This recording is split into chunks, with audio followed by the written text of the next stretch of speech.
Hey guys, welcome back to Fantasy Theory. So, if you didn't know, The Boys spin-off, which I love that show, Gen V came out this weekend. It's as crazy and unpredictable as The Boys is. Gen V is basically a show that follows young supes attending a college named Godolphin University. It's kind of like Harry Potter meets X-Men. It expands the world of The Boys and shows there's more out there other than just the main 7. Let's get into the 3-episode premiere. Now, there will be a spoiler warning, just so you know. It starts off 8 years before our current timeline. We see the family of Marie Maru, her father Malcolm, mother Jackie, and sister Annabeth. They are watching the introduction of A-Train into the 7 as it highlights him being the first black member. Her father is extremely excited about it, but her and her sister don't really care. Marie gets a sharp pain in her stomach and goes upstairs to the bathroom. It turns out it's her first period, but more importantly, she realizes her powers. She is basically a blood bender, where she can move blood around with her mind, and not so being able to control it,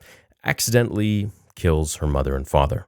Her sister stands there, horrified. Fast forward to our current timeline where we see Marie living in a kind of juvenile detention center. Today is the day that she will find out if she got into Godolphin University. We see another example of her powers as she is practicing using them in the next scene. It looks to be that she is basically like an airbender or waterbender, just only with blood, which is unique to say the least. Marie accidentally witnesses a fellow student get reprimanded by guards and thrown into a truck labeled Adult Rehabilitation Center. Her school counselor, who we have seen in season 3 of The Boys, said that this facility is much worse than Red River, which is the school she's at now. When finally the time comes, she checks to see if she got in, and indeed she did. Marie, filled with excitement, tells her counselor that she will be the first black woman in the 7. So she's definitely got a very strong head on her shoulders, and she's ready to be the best hero she can be. In an orientation package for the university, we meet the dean, Indira Shetty, who explains that there are 2 programs in this school,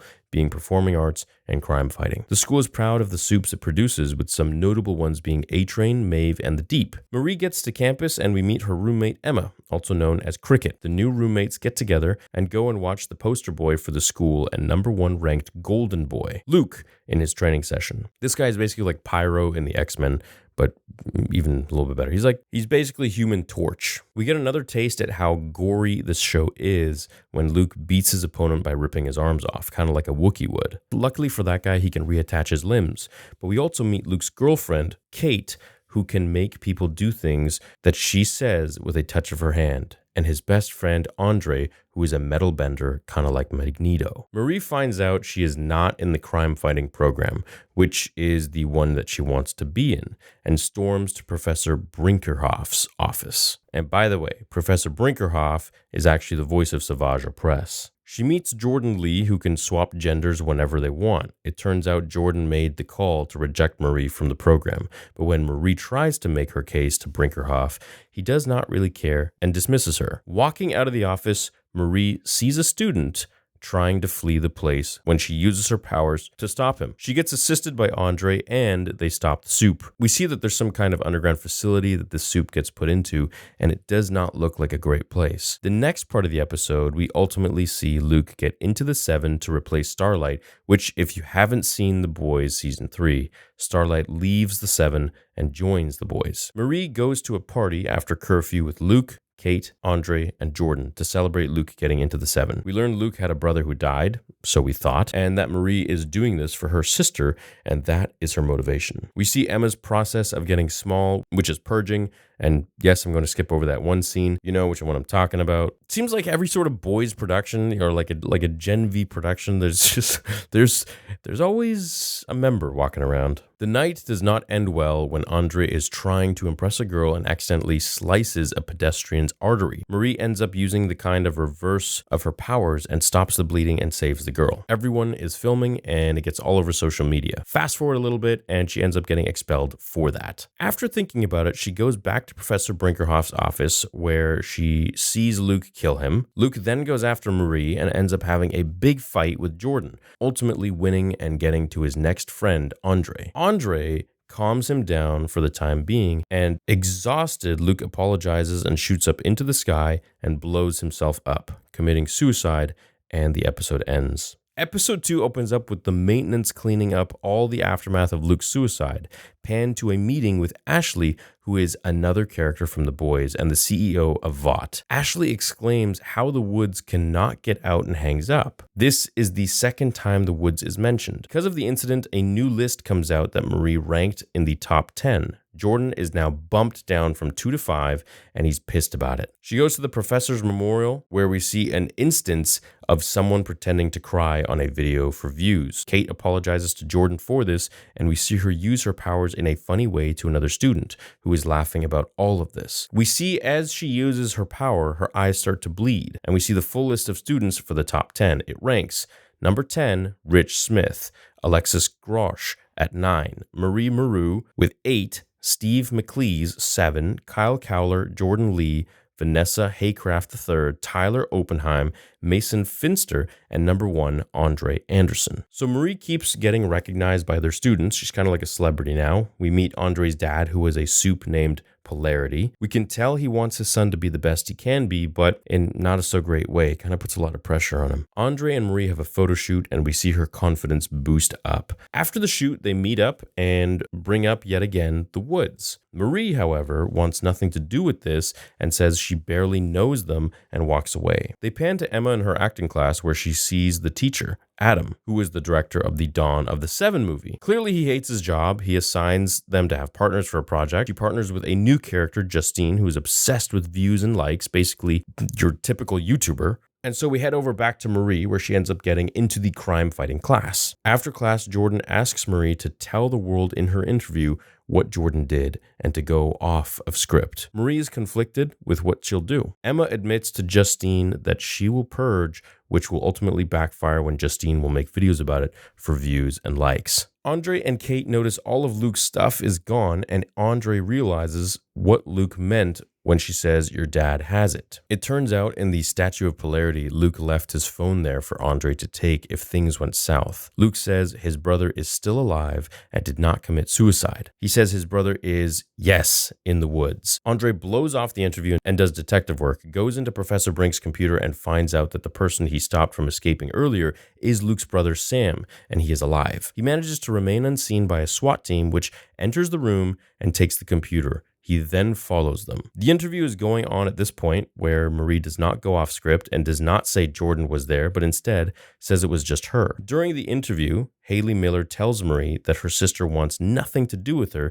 and that they tried to reach out. So Marie realizes this may be the harsh reality, and Andre follows the SWAT team, eventually gets caught. We learn that soups have more sensitive ears than anyone else, kind of like dogs. The guard is eventually stopped by another guard, who we see is controlled by Kate. And I'm going to skip over that one too, with the thing with the flashlight, because we're good. We've seen it. Kate passes out from using her powers, and that's the end of episode 2. So far the show is really starting to shape up. It's getting really interesting already in 2 episodes. And, typically this would take like a normal Disney Plus episode, like 6 episodes to get to, but we're already here, so it's great. Episode 3, the final episode of this premiere, starts with a flashback of Luke and Kate visiting Sam. We see Sam is not very well. Eventually, a fight breaks out after Sam gets tasered by a guard and gruesomely kills the guard. Kate is able to make him go to sleep, and we go back to present day with Kate waking up after passing out in the last episode. Andre shows Kate that Sam is alive. She thought he really did kill himself. After all of this, Andre and Kate share a kissing scene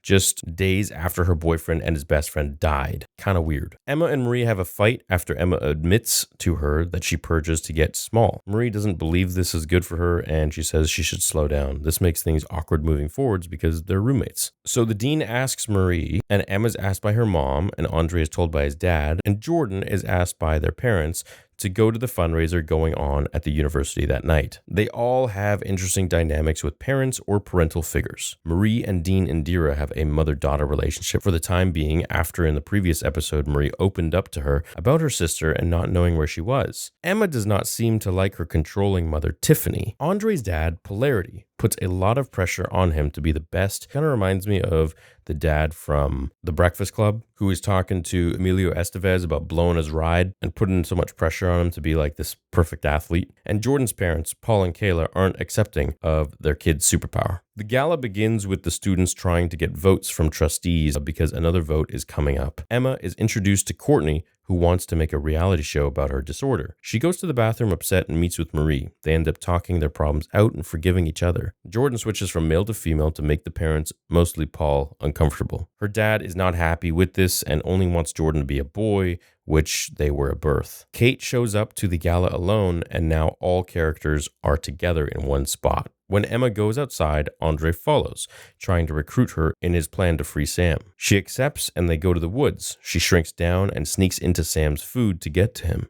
He thinks that she is not real at first until she convinces him with some weird questions, finding out that his favorite movie is Waterworld. Shout out to Waterworld, great movie. At the gala, we see a cameo from the Deep, who is sending his condolences to the loss of Professor Brink. Andre tells his dad about the underground hospital, and his dad knows. Says to drop it and tell no one before he gets himself killed. Andre is shocked and thinks he screwed up. Marie tries leaving but runs into Jordan and Kate, where she admits to them she killed her parents because she couldn't control her power. Kate tells her she first used her powers on her brother accidentally and sent him away to never be found. Her brother went into the woods and never came back. So I'm thinking that maybe the brother has some sort of powers that we don't know about, and he's become this, like, I don't know, Sabretooth or like Wolverine or something like that in the forest for all these years, and like hates his sister and comes back. And I don't know if you can see, maybe he's got like powers and he's evil. And she's got problems with her parents because of this, so she doesn't speak to them. The final scene shows Emma and Sam getting along really well until the alarm sounds. The floor electrifies and shocks Sam. A guard comes in and she jumps and crawls into his ear, going through his head, killing him. She comes out the other side covered in blood. Gross. The room is stormed with guards and the episode ends. So I think what's going to happen next is obviously they're going to get out with Sam and he's going to escape somehow. Maybe she's going to go with him because they're probably going to be on the run for her too, or Vought will be. And anyone that has been told about this woods facility is probably under a lot of surveillance and they're probably in danger. So I think episode 4 is when stuff really starts to go crazy. And it's wild because you feel like that would happen in like episode 7 or something, and then the show would be over by like 8 or 9. So I'm really happy that the show is moving on pretty fast. So far, I'm really intrigued. I can't wait until the full show comes out. And for sure, I'll have, different breakdowns for each episode for that too. But hope you guys enjoyed this little review. This was done with me and my buddy Nick. As you know, I don't have too much time for this channel with all the other channels I'm focusing on, like Star Wars Theory, Theory Talks, Theories Arcade, Dragon Ball Theory, and Cobra Kai Theory, which I haven't made videos for those two in a little bit, but I'm getting onto it. So Nick's been coming on the channel here, and we're going to start to make some really great content as well as for fast facts. So thanks so much for watching, guys. Welcome back to the channel, and I'll see you on the next one.